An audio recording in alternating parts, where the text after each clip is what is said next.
Hello friends, this is Paritosh और आप देख रहे हैं आई स्पीक अबाउट मनी।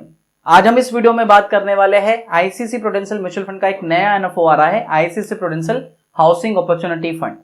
क्या आपको इस फंड में पैसा निवेश करना चाहिए? ये बेसिकली फंड एक नया एनएफओ है, 28 मार्च को ओपन होगा और 11 अप्रैल को ये क्लोजिंग होगी। ये एनएफओ है यानी 10 रुपए की एनएबी पे आपको मिलेगा। एक ओपन एंडेड फंड है। ICC prudential housing opportunity fund में जो आपका पैसा निवेश होगा वो आपके हाउसिंग थीम को लेके जितने भी स्टॉक्स हैं आपका पैसा वहां इन्वेस्ट होगा।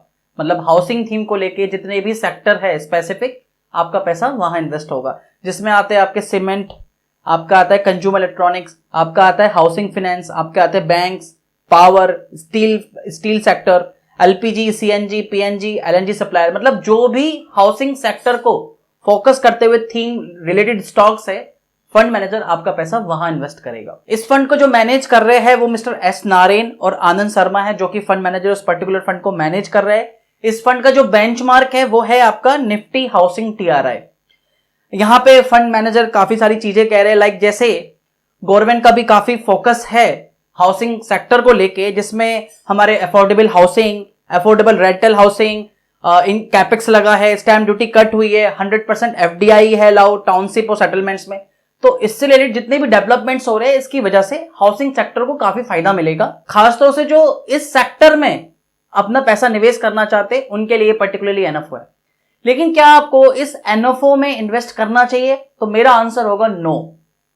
क्यों? मैं मना क्यों कर रहा हूं आपको इस फंड में इन्वेस्ट करने के लिए? एक तो पहली बात ये एनएफओ है, हमारे पास इसका कोई हिस्टोरिकल ऑब्जर्वेशन नहीं है कि ये बेसिकली थीम किस तरीके से परफॉर्म कर रही है। लेकिन मैं अब आपसे ये पूछना चाहता हूं कि जितने भी मैंने नाम लिए आपके इस सेगमेंट में, जिसमें आपके सीमेंट सेक्टर हो गया, कंज्यूमर इलेक्ट्रॉनिक्स हो गया, पेंट हो गया, स्टील हो गया, होम अप्लायंसेस हो गया, सैनिटरी वेयर हो गया, जहां पे ये पर्टिकुलरली एनएफओ आपका पैसा इन्वेस्ट करेगा, क्या बेसिकली ये सेक्टर, ये सेगमेंट बाकी एग्जिस्टिंग फंड में आपको नहीं मिल रहे हैं? आज क्या लार्ज कैप में एशियन पेंट्स नहीं आता? क्या आपका स्टील स्टॉक्स नहीं आते? क्या आपके सीमेंट स्टॉक्स नहीं आते? क्या सैनिटरी वेयर्स या होम अप्लायंसेस आपको फ्लेक्सी कैप कैटेगरी में नहीं मिलता? तो बेसिकली जब आपके पास ऑलरेडी एग्जिस्टिंग फंड में ये सारे सेगमेंट्स कवर्ड है तो नया एनएफओ लेके अपने नंबर ऑफ फंड्स बढ़ा के और आपके पोर्टफोलियो पे ओवरलैपिंग करके कोई फायदा नहीं बनता। अगर आप सिमिलर सेट ऑफ स्टॉक्स खरीदते हो तो सिर्फ आप अपने पोर्टफोलियो में ओवरलैपिंग करते हो, जिसकी वजह से सिर्फ रिटर्न्स कम होते हैं। और ऐसा कोई भी इसमें सेक्टर नहीं है, ऐसा कोई भी इंडस्ट्री नहीं है, ऐसा कोई भी स्टॉक नहीं है जो बाकी एग्जिस्टिंग फंड्स में नहीं आते हो। अगर आपको मार्केट को कवर करना है तो फ्लेक्सी कैप एक अच्छा कैटेगरी हो सकता है। फंड मैनेजर अपनी एक्सपर्टीज के हिसाब से, अपनी नॉलेज के हिसाब से, मार्केट के व्यू पॉइंट के हिसाब से, अगर उसको लगता होगा वो स्टील में पैसा लगाना चाहिए तो वो स्टील में लगाएगा। उसको लगता होगा कि आपका पैसा सीमेंट में लगाना चाहिए तो सीमेंट में लगाएगा। उसको लगता होगा होम अप्लायंसेस में, सैनिटरी वेयर में, तो वो वहां पे इन्वेस्ट करेगा as per the market direction, अपनी एक्सपर्टीज के हिसाब से। तो एक कोई नया ऐसा कोई पर्टिकुलर थीम अगर आपको इस पर्टिकुलर एनएफओ में मिल रहा है तो आंसर है नहीं। ऐसा कुछ भी नया नहीं मिल रहा है कि जो आपको एग्जिस्टिंग फंड में नहीं मिल रहा है।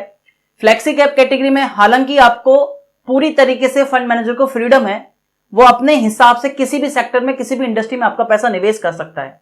तो जो बेसिकली प्रधानमंत्री आवास योजना और जितनी भी योजनाएं या बजट में अनाउंसमेंट्स हुए, उसका सारा फायदा आपको फ्लेक्सी कैप कैटेगरी को भी मिलने वाला है। वहां पे भी फंड मैनेजर को अगर लगेगा किसी पर्टिकुलर अनाउंसमेंट से, किसी पर्टिकुलर इवेंट की वजह से इस सेक्टर को, इस इंडस्ट्री को फायदा हो सकता है, तो वो आपका पैसा वहां भी डिप्लॉय करेगा और वहां पे फ्रीडम है।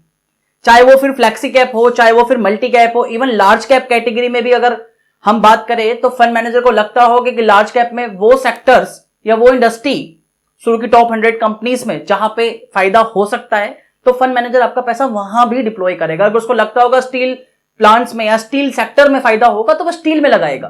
तो वो पूरी तरीके से डाइवर्सिफिकेशन आपको बाकी एग्जिस्टिंग फंड में मिलते हैं।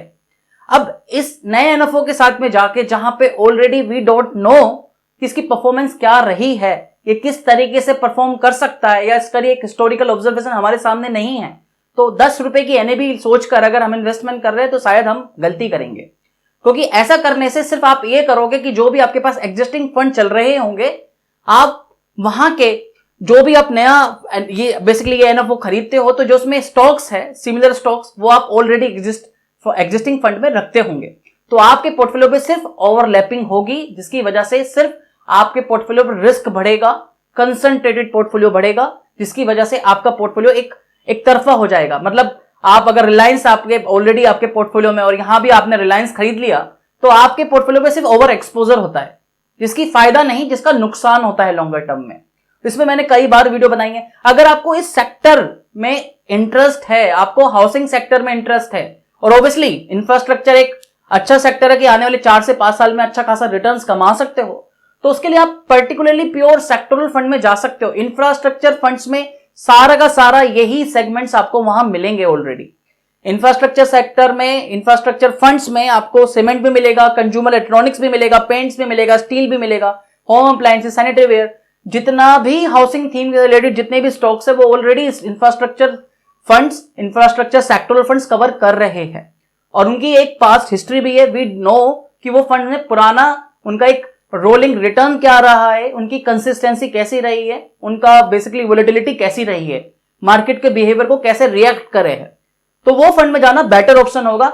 मैंने उसमें वीडियो भी बनाई हुई है जहां पे मैंने आपको बताया हुआ है कि इंफ्रास्ट्रक्चर सेक्टर्स में अगर आपको फंड में इन्वेस्ट करना है, कौन कौन से फंड है जो बेटर ऑप्शन होंगे। वो वीडियो का आई थिंक आपको यहाँ पे दिख भी रहा होगा कार्ड में, तो वो आप वीडियो देख सकते हो। तो मुझे लगता है कि आपको ये फंड अवॉइड ही करना चाहिए। जब भी मार्केट में नया बुल फेस आता है या मार्केट में नया पैसा आ रहा होता है, तो काफी सारे एनएफओस आते हैं, क्योंकि हर फंड का एक ऑब्जेक्टिव होता है कि नया पैसा फंड हाउसेस में कैसा लाया जाए। तो इस तरीके के नए एनएफओस आपको मिलेंगे, लेकिन सिर्फ आप एनएफओस में पैसा लगाते रहोगे तो सिर्फ आप अपने नंबर ऑफ फंड्स बढ़ाते रहोगे और आपका पोर्टफोलियो सिर्फ ओवरलैप होता रहेगा।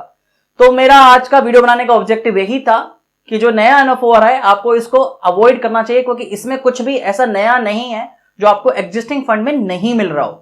अगर ये वीडियो पसंद आई है तो वीडियो के लाइक का बटन है, लाइक कर सकते हो। चैनल अगर अभी तक सब्सक्राइब नहीं कर रखा तो चैनल सब्सक्राइब कर सकते हो और बेल आइकन पे क्लिक कर लीजिए ताकि मेरी आने वाली वीडियो का नोटिफिकेशन आपको मिलता रहे। हम मिलेंगे फिर नई वीडियो में, तब तक के लिए धन्यवाद। वंदे मातरम, जय हिंद।